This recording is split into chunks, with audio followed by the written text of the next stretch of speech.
because it appears that the police officers and the code enforcers are enforcing these ordinances in a way that's not even compliant with the ordinances themselves. So do people know about that? Explain. The ordinance themselves? About the ordinances themselves Yeah. and how the police are enforcing them in a way that's not even compliant with the ordinances? Right, Okay. that's what Joshua's been educating us on. Okay, so that's one issue. The second issue, as far as the ACLU is concerned, has to do with violations of people's civil rights. So that even if the ordinances are enforced as written, there's a possibility that the ordinances are violating people's civil rights. And there's several ways that can happen, but one way is Eighth Amendment claims. So the idea that it's cruel and unusual punishment to cite people for being in parks, out of doors, for having their public property their personal property in public places, when there's no other place for people to be. So in this county, there's about enough shelter space for half of all people who are homeless. So there are people who have no alternative but to be outside if they lose their housing. There's minimal storage, there's minimal shelter space, and for people who need permanent supportive housing, and so that's permanent affordable housing with services. So this would be the people who are generally out and in parks, people who are very ill, people who are not going to escape homelessness on their own. There's about one unit for every 5 people out there, so that's leaving about 80% of the people who need housing, desperately need housing without it. Now, if you don't have serious disabilities and you find yourself unhoused, you find yourself homeless, you rely on Section 8. Well, the lists are generally closed, right? And even if you get on the list, it can be years before you get to the top of the list. So that leaves people, basically you can't rely on your government. You can't rely on affordable housing. You need to rely on family or friends, double up. This is Orange County and Los Angeles County have more than half of the census tracts in the United States that are considered overcrowded. So you see where we're at, right? People crowd up, they double up, they find ways, they become homeless. So at the ACLU, we see the criminalization of homelessness is sort of going hand in hand with the lack of housing. So we're pushing in both directions. We're pushing to have cities and especially the county take responsibility for people who are unhoused. We don't spend a dime of county money on affordable housing or permanent supportive housing in this county. Not a dime. Wait, so not a dime? Not a dime. Not a dime of county money. Housing, county money. Of county money. Wow. We spend federal money, which is inadequate. We spend state money, which is inadequate. And so that's why you see the situation as it is. I mean, part of it is just a lack of funding, and the county and cities relying on these inadequate funding sources and not taking responsibility. And in other counties and cities across the nation, in other states, when they have taken responsibility and they have provided funding, and by the way, this is an extremely wealthy county. The budget is over $3 billion, and it's growing. It's growing, and in part it's growing because property taxes are rising. And as property becomes more expensive and rent becomes more expensive, more people become homeless, right? So, so the county could be doing a lot more than basically nothing at all, except for putting up, I think, about $13 million for a year-round shelter, which we agree that shelter is important. At the same time, people are still homeless when they're in emergency shelters.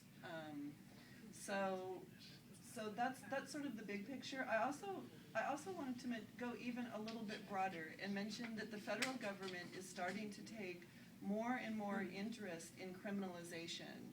because it's become a huge problem across the country.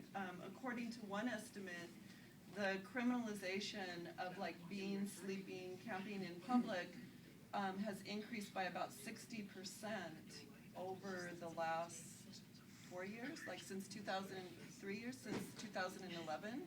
So more and more cities are taking this route, right, of criminalizing. Well, does it end homelessness? How can it when there's no housing? You can't deter people from being homeless when they have no other place to go. So you're basically just pushing people and their property around from place to place.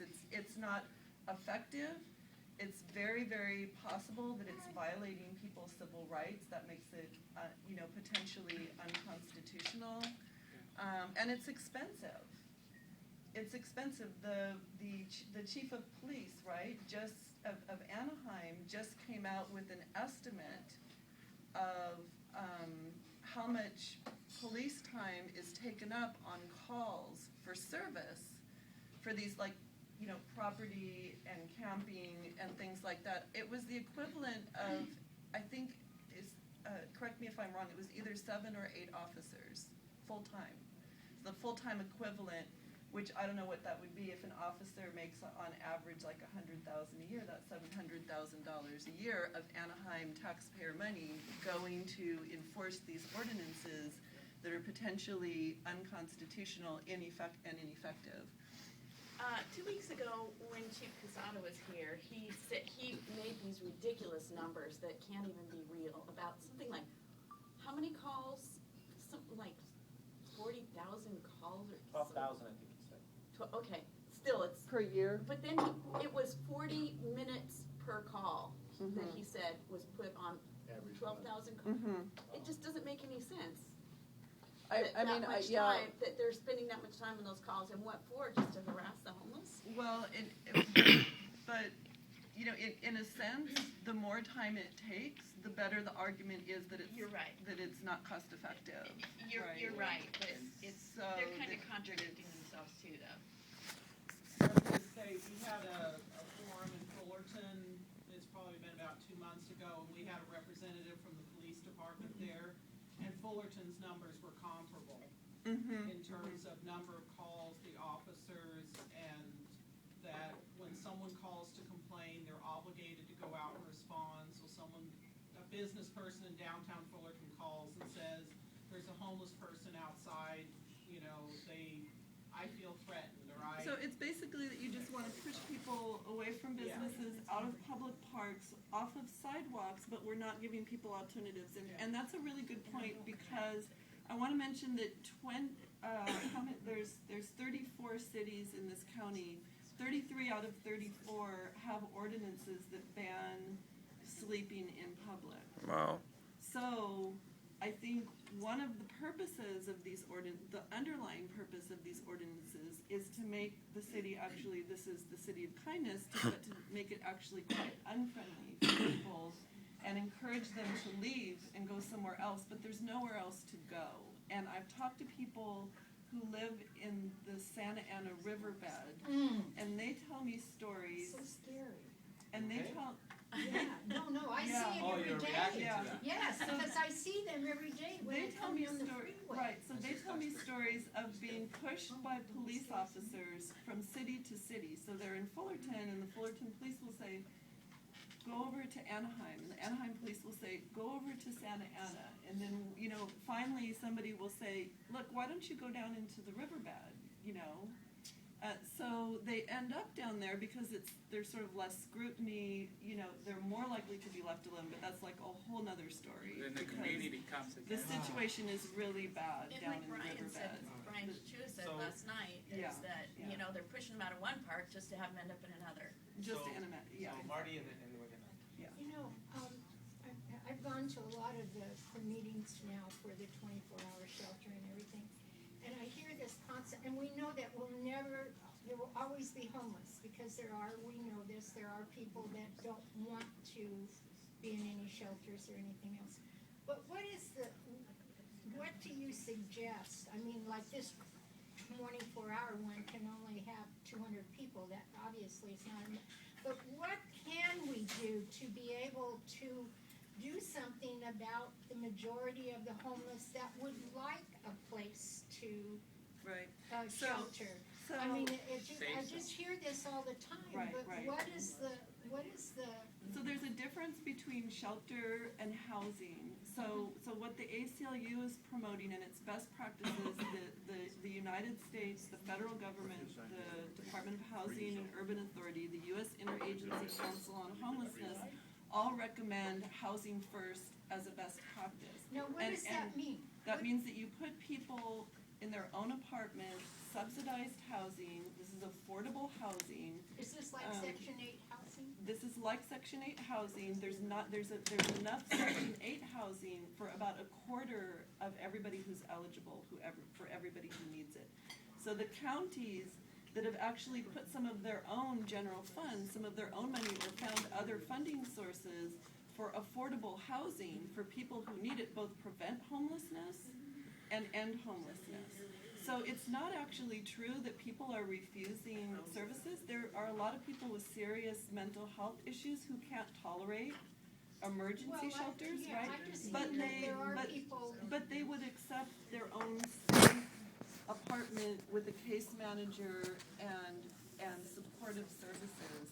And we've seen this in other areas of the country. But you know, a long time ago, there was a woman that came here. She used to come to Los Amigos a lot with her mother. And there were